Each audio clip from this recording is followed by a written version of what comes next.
बेशुमार लामी अणु जमीन से बाहर निकलने लगे। वे इतनी तेजी से आदमी के घायल बाएं हाथ में घुस गए कि पल भर में ही उसका घाव पूरी तरह भर गया। यह नजारा देखकर वहां मौजूद सैनिकों की रूह कांप गई। अज्ञात डर में वे भीड़ पर गोलियां चलाने लगे, लेकिन उन्हें क्या पता था कि और भी लामी अणु जमीन से निकलने वाले थे। जो लामी लोग पहले गिर चुके थे वो अब चमत्कारिक रूप से फिर से खड़े हो गए। सैनिक डर के मारे भागने लगे, पर लामी लोग उनका पीछा करते रहे। जब एक सैनिक एक गली में फंस गया तो उसने तांबे का जाल बिछाकर इलेक्ट्रॉनिक सिग्नल को काट दिया, जिससे लामी आदमी की पुनर्जीवन शक्ति खत्म हो गई। सैनिक उसे पकड़कर बेस पर ले आए। बिना उसकी जिंदगी की परवाह किए ओल्ड माँ ने उसके खून से मूल कोट निकाल लिया। लेकिन क्या ये सच में सही था? उधर विल सब कुछ महसूस कर चुका था। गुस्से में आकर उसने लामी अणुओं को वाष्प के रूप में वातावरण में फैला दिया, फिर बारिश के जरिए उन्हें पूरी दुनिया में फैला दिया। अब अगर नेटवर्क से जुड़ जाए तो वह सब कुछ कंट्रोल कर सकता था। इधर इवलिन को समझ आ गया कि उसका पति पागलपन की हदें पार कर चुका है। वो उसी रात कार उठाकर शहर से भाग गई। एक होटल में सो ही रही थी कि पूरी तरह हथियारबंद एक टीम उसे उठा ले गई। जैसे ही उसने इन्वेस्टिगेशन ब्यूरो को देखा, उसे असली खतरे का अंदाजा हुआ। ओल्ड माँ ने एक बोतल बारिश का पानी निकाला और माइक्रोस्कोप में देखा लामी अणु अब खुद को कॉपी करने लगे हैं। अगर ये ऐसे ही चलता रहा तो इंसान कंप्यूटर का गुलाम बन जाएगा। आखिरकार इवलिन ने अंधकार छोड़ने का फैसला किया। उसने वायरस को अपने शरीर में इंजेक्ट करने की मंजूरी दी ताकि विल उसे सिस्टम में अपलोड कर सके और सब खत्म हो जाए। मगर तभी कुछ ऐसा हुआ जिसने सबको हिला दिया। मरे हुए विल ने लामी टेक्नोलॉजी से खुद का एक नया शरीर बना लिया। इवलिन हैरान तो थी, लेकिन होश में थी। उसने विल से कहा, मेरी आत्मा को भी सिस्टम में अपलोड करो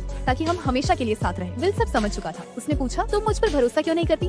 जवाब देने से पहले ही इन्वेस्टिगेशन ब्यूरो ने गोलाबारी शुरू कर दी। बेस चारों ओर से हमलों में घिर गया। चाहे विल कितना भी तेज रिपेयर करता, घोलों की रफ्तार से तेज नहीं था। एक पल की चूक में इवलिन बम की चपेट में आ गई। वो बुरी तरह घायल होकर गिर पड़ी। विल गुस्से में लामी अणुओं से स्पेशल फोर्स पर हमला करने लगा, यहाँ तक कि आम जनता भी उसके कंट्रोल में आकर फोर्स से भिड़